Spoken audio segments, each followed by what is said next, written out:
I wondered two things. First, why did Jeff Goldblum come back for this but not for Jurassic World? And second, why did Will Smith not come back for this? But after seeing this, I could understand why Will Smith didn't want to be a part of it. It's the 4th of July, so let's show them some fireworks. Hold on!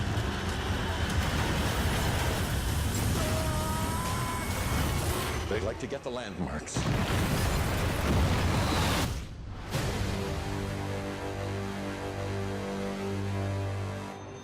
Hey there guys, how are you? It's me, the Canadian Movie Buff, with a review of Independence Day Resurgence. So Independence Day Resurgence takes place 20 years after the events of the original movie, and what happens is these aliens have come back, they're bigger, they're really ticked off, and now humanity is once again at war with aliens for its own survival.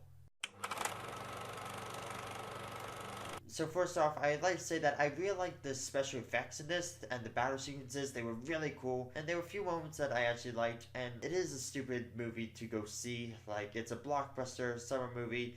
You just go there to see aliens and to shove a popcorn in your face, but that's about as good as it gets. There was some stuff I did like. For starters, Jeff Goldblum, like the guy as an actor.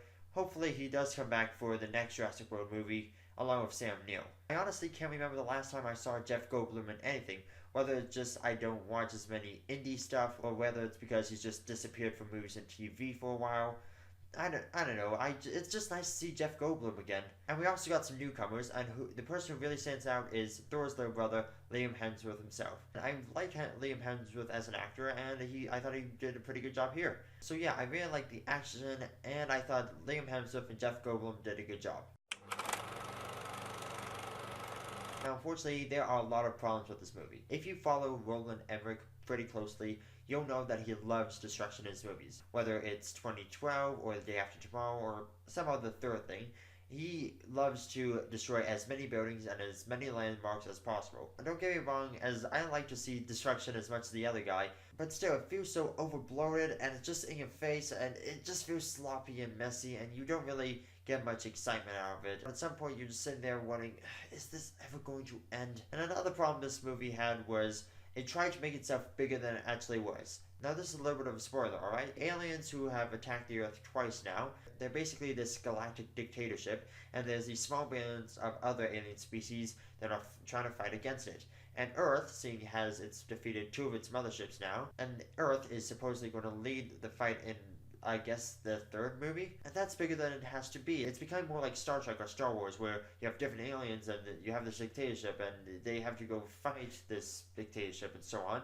But that's not what Independence Day is. It's a silly blockbuster that you can just kick back, relax, and turn your brain off, and just watch some aliens destroy some landmarks, and then have the humans go fight them off and have us win. But no, it's like, no, we need to make it bigger. It's this whole universe we got mapped out. I honestly hope they don't do movies that takes place in like this other parts of this supposedly universe, because that would just make things way too much complicated, and we don't need that. And also, you'd think with Will Smith not being in the movie, they would give more attention to the character of his son, but his son is barely in it at all. Like, it's just like, oh yeah, he's this captain, he's there, he does stuff, I guess. In fact, now that I think about it, the main focus is either on Goldblum or Hemsworth or both.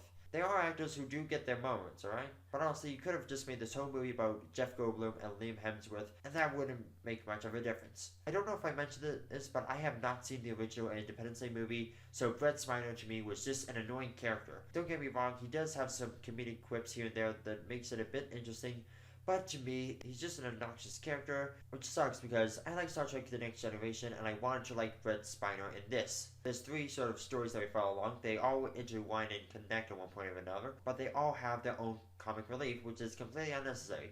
You got like 3 comic reliefs in this one movie when one would have been enough. I think there's nothing wrong with having comedy in a sci-fi movie, but when you have so many comic reliefs, it just makes the characters really annoying and you don't really care about them, when in reality, you should be caring about them. So this movie had a lot going against it, from the overuse of destruction, to Brett Spiner, to the comic relief, to the overuse of Jeff Goldblum and Liam Hemsworth, and not really developing the other characters, that just makes the movie crash and burn really hard. In the end, Independence Day Resurgence is just another silly blockbuster that you're probably going to go see, but you won't really remember much of it. You'll probably remember it as like, oh yeah, they made a sequel to Independence Day? Oh, cool. So in the end, I will say that you should definitely check out this movie if it's on Netflix. Alright, that's my review of Independence Day Resurgence. What do you think about it? Have you seen the original movie? Let me know by commenting down below. And also, if you want to see more videos like this, just give that subscribe button a click. This is the Canadian Movie Buff saying, I hope you have a fantastic weekend at the movies. See ya!